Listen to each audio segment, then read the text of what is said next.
Welcome to the Michigan Man Podcast on Wolverine Sports Radio, a member of the V Sporto Network, and in partnership with SB Nation's Maize and Brew, for Wolverine fans from coast to coast. Go Blue and welcome to the show. I'm your host, Mike Fitzpatrick. It's the first week of June, not quite summer yet, and it's supposed to be a quiet time on the Michigan athletics scene, but it is anything but quiet right now. Joining us in just a moment will be Orion Sang from the Detroit Free Press to talk Michigan hoops and even a little bit of football. First, some of my thoughts to get us started. Juwan Howard has been on the job for less than a week now, and he's been very busy. As most of you know by now, he has hired a very distinguished assistant head coach and reportedly is keeping Saddi Washington on staff and even added a New York Knicks assistant who is a Detroit guy who played with Jalen Rose at Southwestern. Soon we will need to get on the recruiting trail and see if he can fill at least 2 openings in the upcoming class. It's going to be interesting and very, very busy. As much as I like Juwan Howard, I have to admit he wasn't at the top of my list to replace Coach B.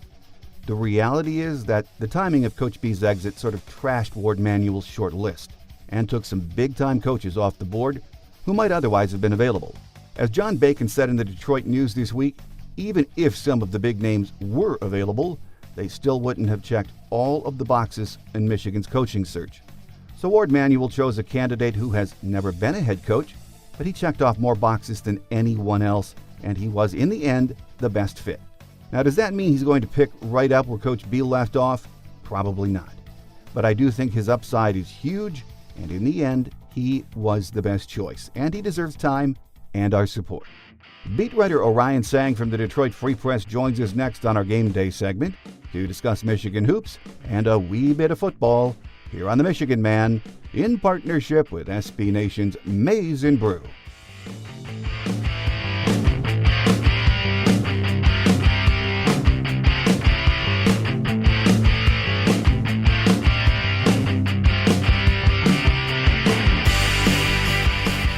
Here with us on our Game Day segment on our very first show of June is Orion Sang from the Detroit Free Press. Been a while, Orion. Great to have you back with us. Good to be back, Mike. As you and I were mentioning before we started to tape, usually this time of the year you get a little bit of a lull before football camp starts, but not the case, and we know why with what happened 2 weeks ago when Coach B moved on to the NBA. We all know who the new head coach is, Juwan Howard. Orion, right away, people, analysts, experts were saying he's a first-time college head coach, so he needs to surround himself with some experienced college guys, maybe even a former head coach, and voila, we're taping Monday evening. New assistant coach is going to be Phil Martelli, who is a very accomplished coach from St. Joseph's, so very good move, I think, don't you? I think this fits the mold, right? I mean, this Martelli, he had 24 years at St. Joseph's as a head coach.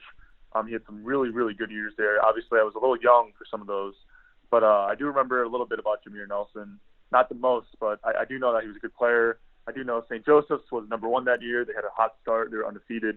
So on paper, this looks like a pretty good move. And it really satisfies everything that Juwan kind of needs from his assistants. As you said, he's a first-time college head coach, never coached in college before either. And Martelli is the type of hire that could really help Howard in terms of understanding the college game, understanding recruiting, even some X's and O's stuff, I think. So on the surface, it seems like a very solid hire. Yeah, absolutely. One of the things I like about the hire is Martelli's 64 years old, so you're bringing him on board as you start your era at Michigan basketball. He's not going anywhere. He's, I'm sure, at his age, not looking for another head coaching job. So you would think he's going to stick around for a while. I think at this point that might be speculation because I've never talked to Martelli before. I don't know him personally, so I'm not sure what his motivations are going forward. But he did say when he got fired at St. Joseph's in March, he did say that he still felt he had some coaching left to him. So we'll see. But yeah, he is on the older side, and that means he has a lot of experience, which is good for Michigan and Juwan Howard. Well, as far as rounding out the staff goes, I don't know if it's official, but I've been reading that Knicks assistant Howard Isley is going to be offered if he hasn't already. A Detroit kid played with Jalen Rose at Detroit Southwestern. What do you think of him? Yeah, so that's more of it seems like more of an unknown hire compared to Phil Martelli and Saddi, who was there last Thursday and who Isaiah Livers said would be on the staff, and other people have reported as well. Isley, his background is mostly in the NBA. He had a really long NBA career as a player, and he's been a coach there, I think, since 2010, as an assistant coach. So that one's a little bit more of an unknown. Like Juwan, he's never coached in college before, so we'll see what that adjustment is like for him. There's always going to be a transition when you're coming from NBA to college. I think the big question is whether he can help Michigan recruit in Detroit. He's from Detroit. He went to a famous high school. He has ties to, Jalen Rose. He had ties to Perry Watson, who was a former Southwestern coach who came to Michigan as an assistant coach under Steve Fisher during the Fab Five era. So we'll see if Howard Isley can maybe get Michigan into more recruitments in Detroit than they have been in the past. Michigan has also done a pretty decent job of recruiting the state. So we'll see how that goes going forward. Well, and if you have Martelli on staff now, Howard Isley, maybe not officially yet, and then Sadi Washington, of course, sticking around, that alleviates, I think, a lot of concerns people had about Juwan surrounding himself with a very experienced college staff. Check that off. He's done a really good job there. Yeah, I think it's a solid step. I do think it was maybe imperative is too strong of a word, but I do think it was a smart move to hire someone who had been on the staff previously with John Beilein, whether that was Sadi or Luke Yaklich or DeAndre Haynes. I think it was good to have that continuity and helping keep the roster intact. Obviously, all three of those guys had been recruiting already, the 2020 class, 2021 class, so they have ties to people, ties to prospects. So I think keeping Sadi is a pretty good move. Sadi's a good coach. There's no other way around it. He's a good coach. He developed Mo Wagner. He helped develop DJ Wilson. He developed John Teskey. He also was the interim head coach this past summer in Spain when John Beilein was recovering from his heart surgery. So I think Sadi's a very good coach. I think for Juwan, I think it was a good move to keep him on for sure. Well, let's just double back here in the last 2 weeks to some of the stories we've been hearing and get your thoughts on them, Orion. One of them I found interesting was that Juwan had reportedly offered Luke Yaklich the chance to stay. Various reports say that Luke wanted that assistant head coach title added. Is that what you've heard too? Brendan Quinn is really good at his job. He's incredible. So I did see that story, but I did not hear that.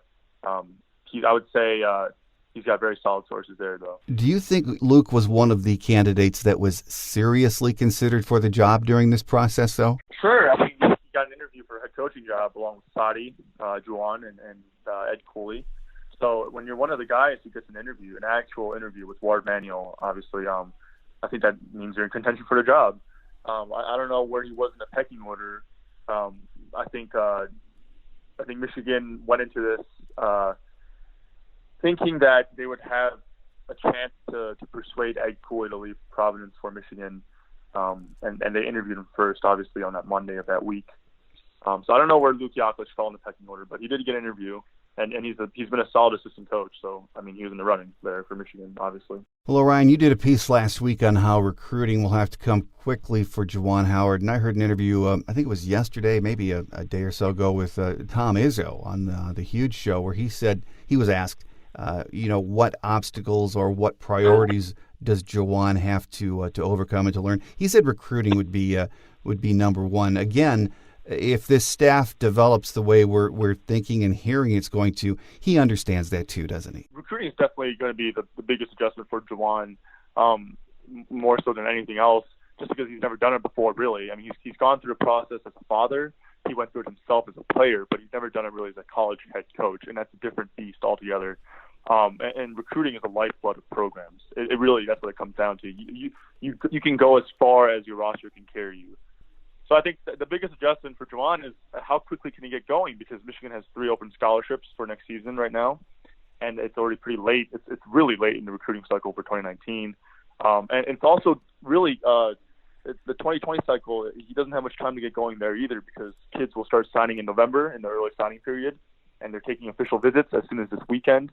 So he has to get going quickly. That's basically why I wrote what I did last week, saying that he has to start ramping things up as soon as possible. Well, he got going quickly in contacting Badgeman, making sure that he stayed with the program. So we still have a couple of openings. Any other players that you've heard of who might be close, or he's going to be able to keep or reel in? Well, the big one is he'll have to make a call and maybe see if he can visit Jalen Wilson, who was a top-rated signee who asked for a release from his letter of intent and got it. I believe Jalen's currently in Chapel Hill for an official visit with North Carolina, and he visited Kansas as well. So he's reopened his recruitment. I think Michigan should definitely reach out to him and see if they can maybe get back into it. I'm not sure whether they have a good shot, but it's probably worth it.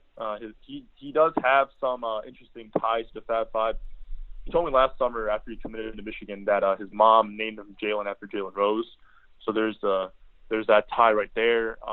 And obviously he was committed and signed to Michigan for such a long time. Maybe if Juwan can sell him on his vision for the program, Michigan can get back into things. But we'll see going forward what they choose to do.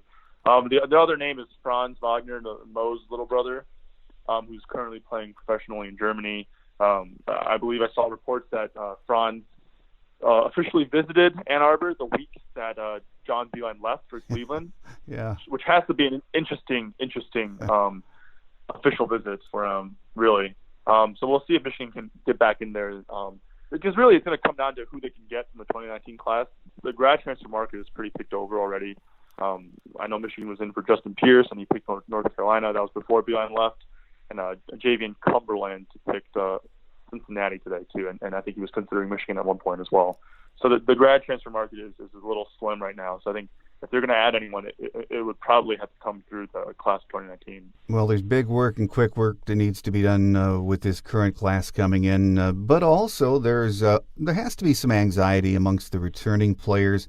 There always is when there's a change like this. But for now, at least from what they say, the players really seem to be embracing the change, don't they? Yeah. I think they're excited about it. Obviously, if you're at Michigan, you get a sense of the school's history if you're a player on that team, and they know all about the Fab Five. They know what Juwan Howard did here. So they were excited about him being their head coach. I think they did a good job of staying connected through the coaching search. We talked to them Thursday after Juwan's press conference, and many of the players mentioned that they stayed connected in Ann Arbor when the school was going through a coaching search, whether that was hanging out, working out together, or just simply texting, calling, FaceTiming each other. So I think that made a big difference in keeping everyone connected during the coaching search and in tune with what was going on. I think that's a big reason why you haven't seen any departures yet. Well, Juwan's introductory presser, a lot of his former teammates were there, a lot of former Michigan players, period, in attendance. Most of them seemed to think he was a good hire, and, at least in that first year or early in the Juwan Howard era, that's going to be very important, that kind of support, isn't it? Yeah. He'll have the backing of a lot of alumni. He already did for the job, and he'll have the unified support of the alumni going forward. I do think that plays a role. Obviously, it's not the greatest thing when there's a clash between the old guard and the new guard. Not that that's what you should base the hire off of course, but it's just one of those bonus points, if you get what I'm saying. So it definitely helps them, for sure. I thought one of the interesting things at the presser was when Ward Manuel got up there, was almost immediately he made a reference to the fact that Juwan wasn't here to raise Fab Five banners, that he's here to coach the basketball team. That aside, the Fab Five reunion talk is going to be hard to get away from, isn't it? Yeah, it will be. I mean, he was a part of it. Obviously, people care about it, so I think he'll be asked about it. Honestly, it's basically a distraction for the program at this point. It's really not about them at this point. But we'll see if they get together. Obviously, a lot has been said in recent years about getting all five of them back on campus at the same time. So we'll see if that happens. I'm not really sure. I don't know those guys. I've never talked to them, so I don't know how big those rifts are between each of them. But we will see if Juwan and his return to Michigan can get them back together for sure. Well, a last question on Juwan before we move to some football talk, Orion. How important do you think it is to him and the future of the program that there not be much of a drop-off this year when it comes to to wins and to losses and being competitive at the top of the Big Ten? To be honest, I'm not sure how much it will matter. John Beilein's first year was not great. They didn't do very well. I think they were 10-22, and he was still able to get going. That's just a comparison there. I think the new coach, year one is commonly seen as a transition year, a bridge year. People give the new coach time to get his players in, his system in. And I think for Juwan, being a first-time head coach and a first-time college coach, I think that goes saying that he'll get that same leeway as well. The big thing is that if they can be competitive and win some games, that would help in recruiting. But either way, I think he's going to have a boost in recruiting just from his name recognition, his background, and being the new coach. There's that new coach shine often with these hires that really helps in recruiting. Coming up right around the corner is football. Believe it or not, here we are. We're taping on June the 3rd. You have voluntary workouts coming up. The preseason magazines on the shelves and electronically will be out soon. So the hype's going to get started. So let's talk a little bit of football here. Chris Evans suspended for the year. That story came out over the weekend. I don't know if anyone's surprised with that, but I've always been sort of unclear as to why he's been suspended in the first place. But there's really no indication he's coming back even after the suspension is over, is there? No. I think others have reported that he appealed, and I believe that appeal was denied based on what Jim said Sunday, although Jim wasn't in a mood to talk. So those comments were, I don't know, there was a little weird, probably not the right word to say it, but it was a different type of interaction. Either way, moving on to Chris, his status is unknown, but I think we've known for a while that he wouldn't play this year. I think that was the gist based on what they were saying in the spring. He wasn't on the team. He wasn't with school. So we'll see if he has a chance to come back. I've heard some things just from being a student at Michigan. I graduated this spring, but I was a student up until then. So I heard some things about it then. I'm not going to speculate, but it seems like he will not be with the team this spring, and he'll have to work his way back to school and everything. Well, we'll see how that goes here in the next year. Then he's going to have a lot of time to think about a lot of things, it sounds like. One of the things, though, that everyone is excited about is our new offensive coordinator, Josh Gaddis. Everyone can't wait to see, what this speed and space offense looks like. You had a chance over the weekend to sit down and talk to Josh. Your impressions? Yeah, so Josh Gaddis said this weekend that he's very pleased, very excited about the offense right now. It sounds like Michigan did a pretty solid job of installing most of the offense in the spring. And they have a few wrinkles left to install in fall camp, but he's pleased with the progress of the offense. He's excited about what it could be, and that's something he stressed really, is that right now he's excited about the potential, but he wants to see more, and he wants to see more from groups such as the receivers. He said that there's been a lot of hype about this receiver group, but as of now, they aren't close to what people have been saying about them, and he wants to see them take a step forward. Obviously, they were dealing with some injuries in the spring.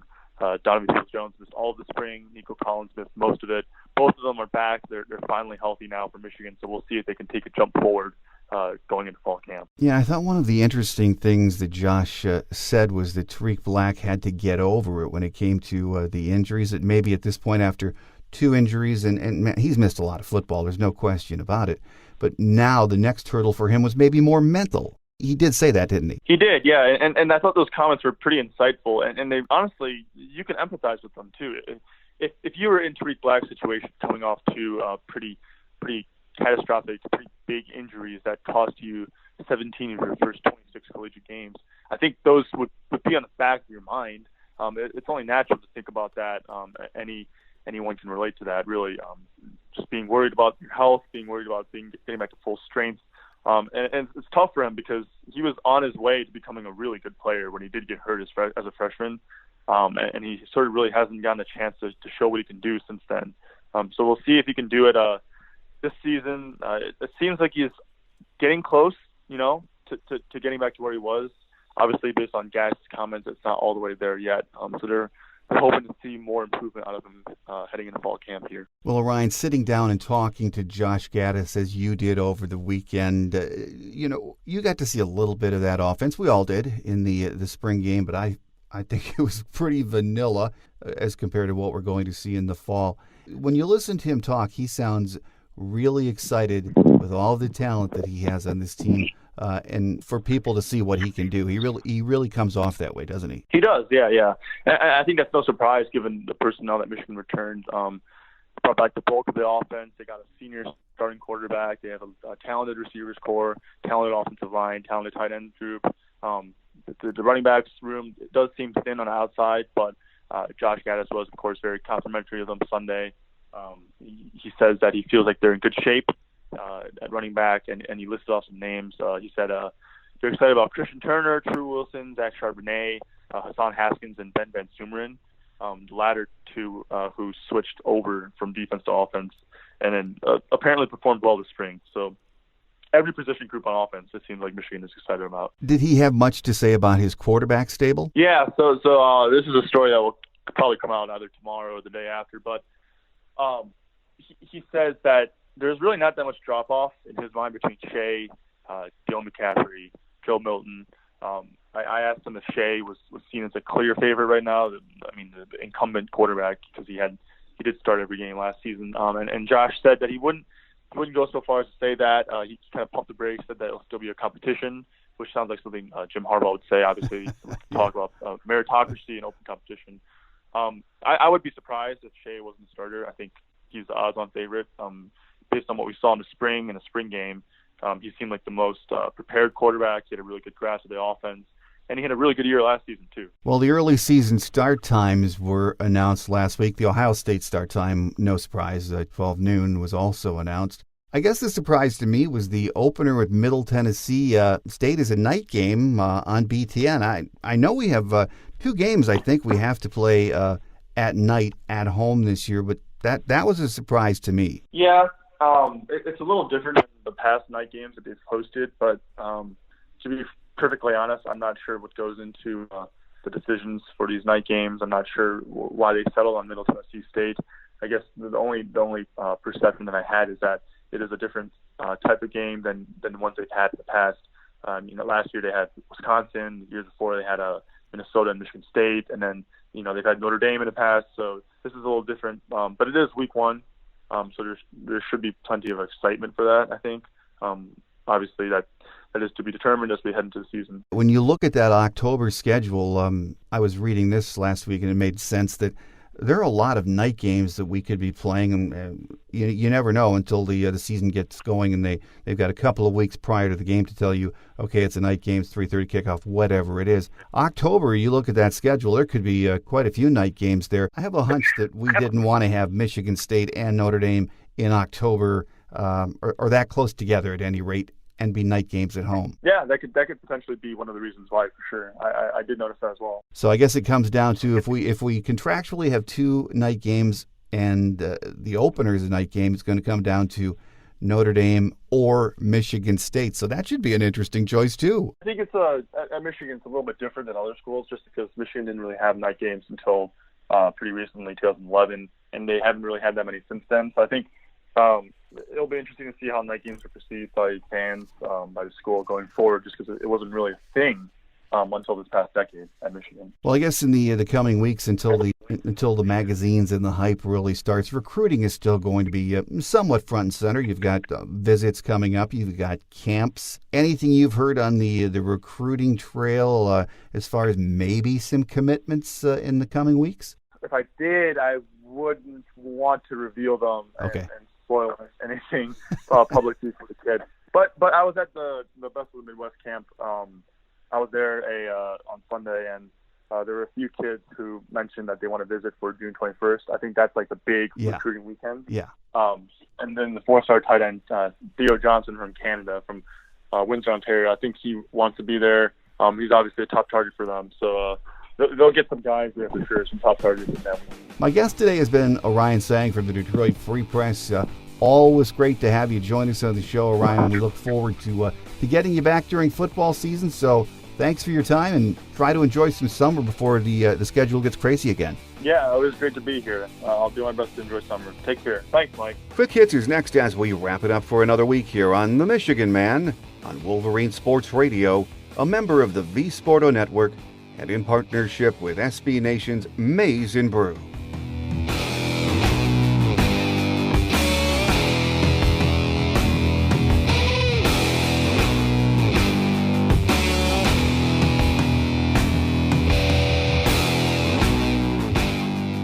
On Quick Hits today, the number 3 seed University of Michigan baseball team stormed back from an early deficit on Monday and dominated number 22 ranked Creighton 17-6 to win the Corvallis Regional and advance to the Super Regional round.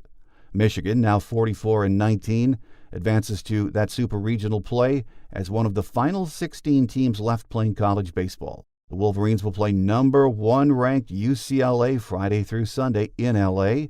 Game times for the series are to be announced. Michigan's last time in the Super Regionals came in 2007 when, ironically, the Wolverines advanced to play in Corvallis.